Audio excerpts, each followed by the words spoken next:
Yeah, that was a car. That was a car.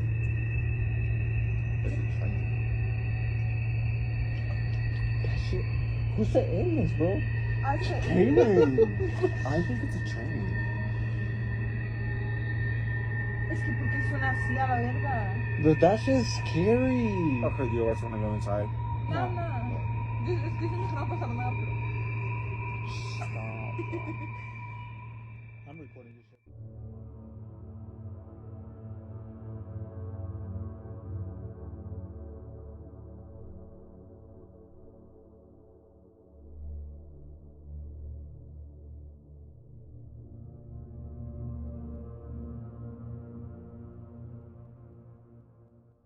He said he doesn't believe in skinwalkers and decided to go to a forest that locals told him to stay away from, and he tried to taunt skinwalkers and immediately started hearing weird noises around him. So then he called skinwalkers in their native tongue. Inalushi. At this point, he was doing everything you could possibly imagine to find the skinwalkers and nothing worked. So far, the only thing he felt was that he is being watched, but the worst was yet to come. He decided to try using the death whistle, which, as you may already know from my previous videos, isn't the best idea. Yo, whoa, where'd you go? Run. As you can see, skinwalkers really don't like the whistling, but let's get back to this video. After using the death whistle, he started hearing some rustling off in the bushes, and he decided to investigate it as it was the only logical thing to do, even though he had the feeling of being watched. I'm sure whatever was in the bushes was just animals based on the animal poop all over the place, but you know, that's honestly maybe a little bit more concerning because I'm not really sure what animal's out here and I'm starting to feel like I'm being watched even more. During the investigation, his guts told him to turn around, but he did the exact opposite and did one of the most terrifying things you could ever do in such a forest. Skinwalker, skinwalker, skinwalker. When to go, when to go, when to go. Ye Nautalushi, ye Nautalushi, ye Nautalushi. I'm bait for ya. Come and get me and prove that you're real. Unless you're a coward. This was probably a very bad idea. He wanted to prove that skinwalkers don't exist by going inside a forest allegedly full of these creatures, and it didn't end well. He started off by calling them in their native tongue. Ye Nautalushi. But nothing happened yet, except that he felt like he was being watched and heard some noises, but that's normal in the middle of the forest. So after seeing some poop, he decided it was time to use the death whistle to summon the creatures, which, as you may already know from my previous video, can be heard even from several hundred meters and can easily attract a skinwalker. After using it, he heard the rustling in the bushes again. Well, I started to hear some rustling off in the bushes, so I decided to go investigate because, well, that was the only logical thing to do. But, you know, that's honestly maybe a little bit more concerning because I'm not really sure what animal's out here and I'm starting to feel like I'm being watched even more. It seemed that his bravery had scared off the creatures, but to confirm they don't exist, he decided the next most logical thing to do was performing one last ritual before leaving. And after his video went viral, many people commented saying they saw Skinwalker's eyes staring at him in the background. Pretty far out in this forest completely alone, and my gut's telling me to turn around, so I'm going to do exactly the opposite of what it says and do one of the most terrifying things I've ever done. After watching it, let me know if you believe they are real. Skinwalker, skinwalker, skinwalker. I'm bait for ya. Come and get me and prove that you're real.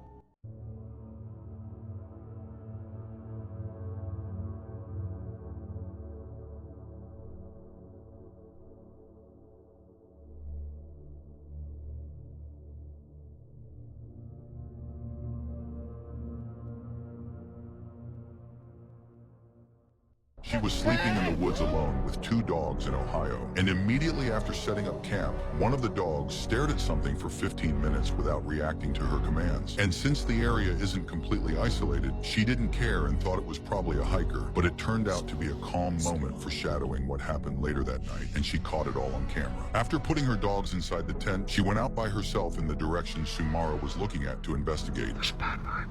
Something's weird right here. I don't feel right, man. I don't feel good at all. Okay. Hi, my name's Dee. I'm not here to hurt anybody. I just like to get nature at night.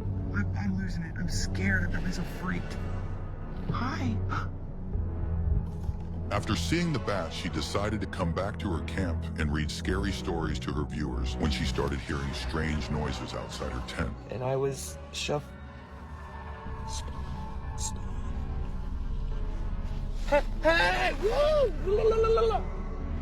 Ah! After these noises, one of her dogs named Mia started shaking and nervously licking, which is a sign of distress. And sadly, it wasn't the end of horror experiences for them that night. Get away from me. If you're near my tent, please leave. Stop, please. Hello? She tried to see it through the mesh, but didn't notice anything, so she decided to leave. And while she was packing her stuff, she saw a man driving by who could have caused...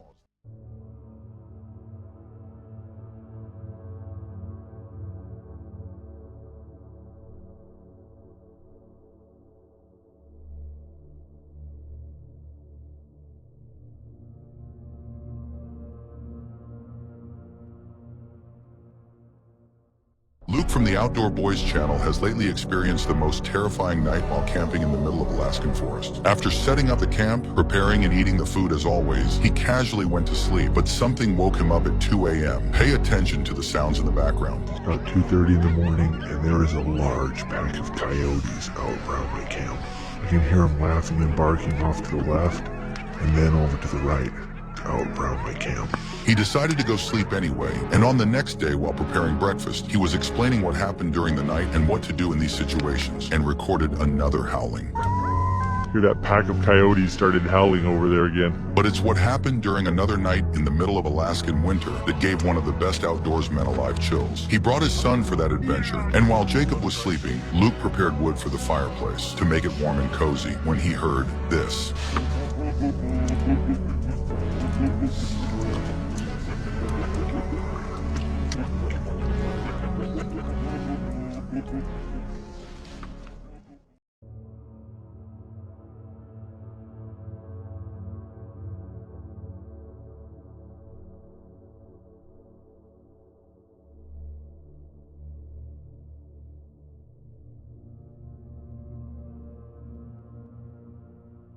You have to understand that when you go into the Appalachian Mountains, you are entering into another realm. And there is a set of unspoken rules that you must follow. Rule number 1, if you hear something calling your name, right, you didn't. There is nothing there. And you should not respond. Do not say hello. Do not say, who is it? Just run away, because something is trying to gain permission, and by you acknowledging it, you are allowing it to come after you.